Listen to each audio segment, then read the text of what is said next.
kilometers of action around the Phakisa Freeway for the Leisure Grass Super Hatch and Speed and Sound 111 Sports and Saloons. This is going to be a completely different ball game here now, Laren. A couple of guys teaming up as two-man teams.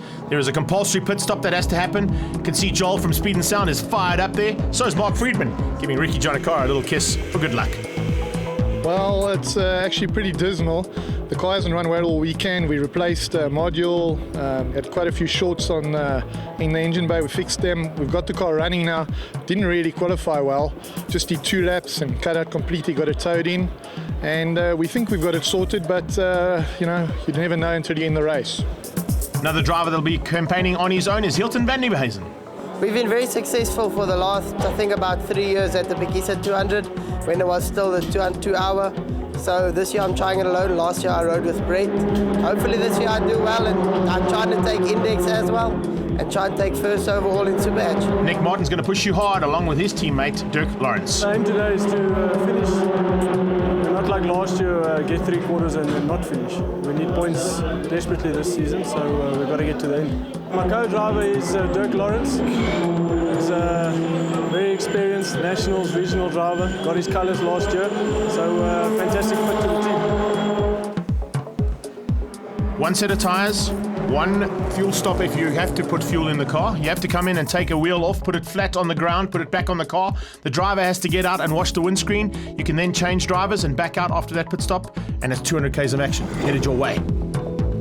It's going to test the drivers. It's a whole different ball game when you're out there on track. Craig Maloney, thumbs up there, ready to go. And a different way to approach the race. It's not just about flat out speed, but about looking after your car too, I'm sure. You got to get through 200 k's. It's not going to be an easy thing to do, especially with the faster cars from 111 in amongst the Super Hatch cars. And there's always a rivalry there. The Super Hatch guys want to go out and beat those faster cars.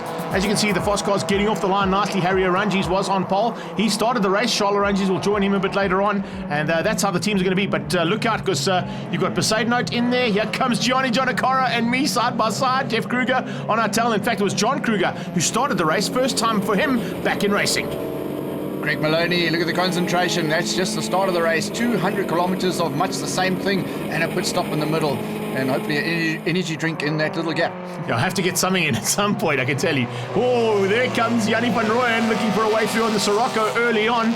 It's a battle royal. Hilton van Nieuwenhuizen just sneaking through there. And you can see cars are plenty. There are a great amount of them, both from Super Hatch and 111. So a pretty even match in terms of the battle between those two classes. But within that, there are classes right through 111 and right through Super Hatch. And we look forward to seeing who's going to take each of those. We're used to seeing the cars bumping and bashing a little more than this, but 200 k's of racing, they got lots of that still to come. So everyone being nice and gentle on this first lap. I think it's all about pacing yourself as well. It's a real important factor here. You can't be throwing it away too early on, because 200 k's is a long way. It might not seem that by the end of the day's racing, but when you're out there, I can tell you start to feel it. Chris Davison's starting to feel it already because the pressure's on. He's behind Gerard Lottering from the word go, who's making a welcome return in the Honda. And Colonel Mustard is finding it difficult at the moment to try and find a way through on Gerard Lottering. Nice field, and as you can see, battle starting to rage already in amongst the Super Hatch and 111 competitors. Greg, were there different setups that you're running for this 200k race, or did you go out pretty much as you would in a normal heat? Exactly how I would have for a sprint race. We didn't change much up other than just swapping the tyres around. Put the back tyres on the front after the qualifying session just to give us a little bit more grip. And the drive, because it's going to need a little bit more grip because of the 200 Ks. And being a front wheel drive, like the majority of these cars are, you're going to have to drive the car and turn the car with the same set of wheels. The rear wheel guys taking a little bit of an easier one. And in terms of the Porsche, Yanni van Rooyen, of course. And when we look at the BMWs that Gianni was in and that Vaughan Albedal was in, and don't forget the 924 Porsches, they are all rear-wheel drive, so it's going to be a little bit of a change-up here. Rear-wheel versus front-wheel drives. Fortunately, no all-wheel drive cars in this one. Well, that's a bonus. They would have been nice and strong at the end of the race, for sure. Lots of dicing starting to take place now. Greg, there must have been some strategies about when to come in for your pit stop. Yeah, basically the way we went about it was we looked at running the car as lean as possible and filled it to the brim of the tank to run as long into the 200 Ks as we could. And if a safety car came out, we'd probably dive in. Fortunately, no safety cars just yet, but that was the plan. Unfortunately, though, my team didn't have any pit monitoring boards, so I had no idea when they wanted me to come in. I waited until the fuel surge came and dived in. Here's the 26, Adrian Dalton, having a good drive, but about to come under pressure from that Porsche of Harry Ranges. Ranges is closing down on him. Look out in the background because the Nissan's there too. Yanni van Rooyen in the Sirocco. He's going to be partnered by Gerard Henning. Very, very dominant team in this kind of format of racing. And of course, this car particularly is extremely strong. I can't believe how well Yanni was going in it in the 111 Class A's. Adrian Dalton, that car really running on top end, not screaming at all. Probably the best way to drive in this long race, saving some fuel, I'm sure. This is a little in-house battle with Super Hatch, Werner Pieterse and Hilton van Nieuwenhuizen. We kind of got the view of it, as you can see, I was just behind, of how bad that car was starting to smoke. Werner Pieterse had some issue with body rub as the Alpha pulls off onto the sideline. It's Jose De Cavallo. We caught up with him in pit lane. The CV joint came off, and we just decided we can't get it off, so we're going to leave it. We'll do it at the workshop. Bad luck, but it's one of those things, eh? Take and give. This one was a bit of a take from me. Big pity to lose the Alpha there. He was going really nicely. I'm sure that he'll be back for some more action. It's also part of the Alpha Trofeo class, so he'll be back for more racing action throughout the season. Things starting to open up a little bit now. What you're going to see is slowly but surely each of the guys will start having their little fights within the classes that they're in, like these two are doing. Werner Pieterse taking on Hilton van Nieuwenhuizen for honours in Super Hatch. John Kruger doing an amazing job in the Steam Show car, and slowly but surely starting to just tick off the cars one by one. Here's the 118 of Werner Pieterse leading in Super Hatch with Hilton van Nieuwenhuizen right on his tail. Good battle up in the front of that class. Yeah, it was awesome to watch them go at it. They're doing it at almost every single corner. Davison alongside, looking to fight it out there with Harvey. Mark Harvey Wallbanger having a nice run, but Chris Davison seems to have a little bit of an issue. That Superboss is not firing like it normally does. Well, just listening to the car there, doesn't sound like any major problem. Greg probably just saving the car. Long race here. Yeah, still a long way to go, so sorry about that, Chris. Don't want to take anything away from your driving style or your abilities, because you certainly can go at it. We've had some good dices in the past, and looking forward to going back down to East London to resume that battle from last year. There we go, in the 924, that's Graham Overy, and driving with his dad, Roy. And they're going to get to share. Nice to see the father and son pairings, or the family pairings in this race. Sure, plenty family pairings. The Toys are out there, the Krugers are out there, the Gossmans are out there. Man, they just keep coming. I think it's great to see that Graham Overy's got a chance to drive in cars. He hasn't had any chance to drive before. First time out in a 200k race. That's kind of going to be a good way to learn how to drive a car, hey? Well, he's used to short races, either motocross or supermoto, so this will be a whole different thing for him. Oh, there we go. That car is not turning at all. Yeah, that of course is Lotz and Mark Gregory. Not quite the way you want to be going through there, Marius, but hopefully that will just get you completely out of the way.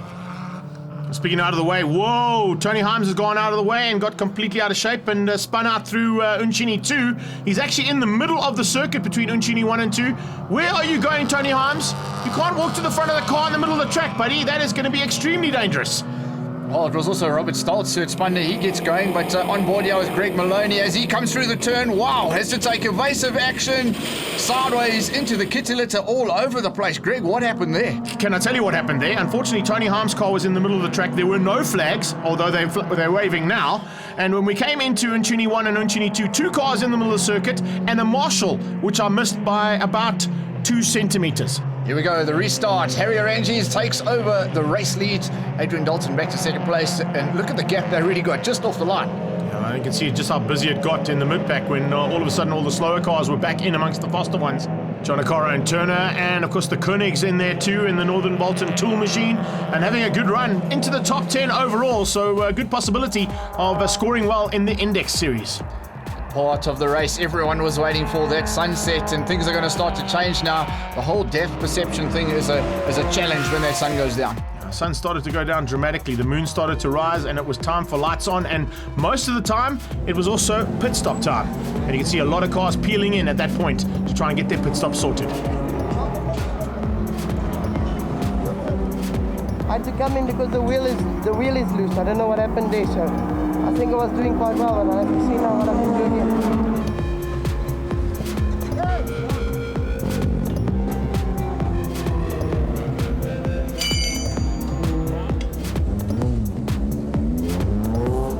Very well so far. I think that we finished my 19 laps ahead in Super Hatch. Hope Jeff can build on that, and hopefully we can win our class again after we did 4 years ago.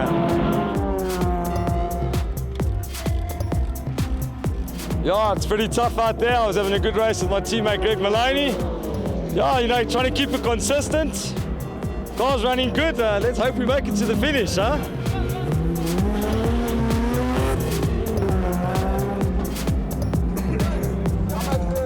Oh, it was awesome. Really, I had a really good time.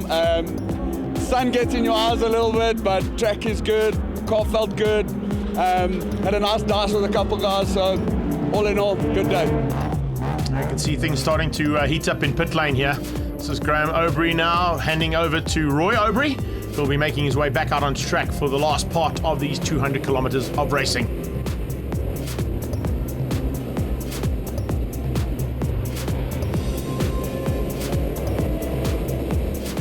A few cars still being sorted out. Trevor Long is one. Awesome. Very tiring, but wonderful. Best race of my life so far. Certainly is a great race. Couple of cars getting some changes done. Mel Spur comes in, and I've got to say, hats off to Mel. She does not make it easy for you to pass her. I think it was a nice start. It was a little bit wild, I think, in the beginning with cars everywhere and body parts flying and dust. So it was definitely wild, but a lot of fun. And I think we made a couple of good positions from after qualifying, and we managed to get into the lead. So all that's left now is for Jaco just to bring it home. Well, there's still some pit stops to be made, some driving to be done. Look how hard some of these cars are working, dude. Here's one car that's working hard.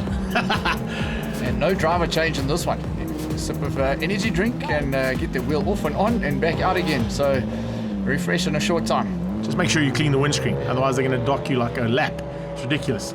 Light is fading fast, as you can see. Lights are on all the cars now, and it's pretty much down to the wire stuff. Probably about 20 minutes to go now that the sun is set. Some of the cars sounding very rough at this stage of the race, and probably no brakes here or there. Tires are going off, so very challenging. The toys with a misfire sort of intermittently right throughout the race, but they're still going to try and finish. Arangis, though, has got it all sorted out and is starting to pull a massive lead now over Yanni van Rooyen, who's moved up to second place overall.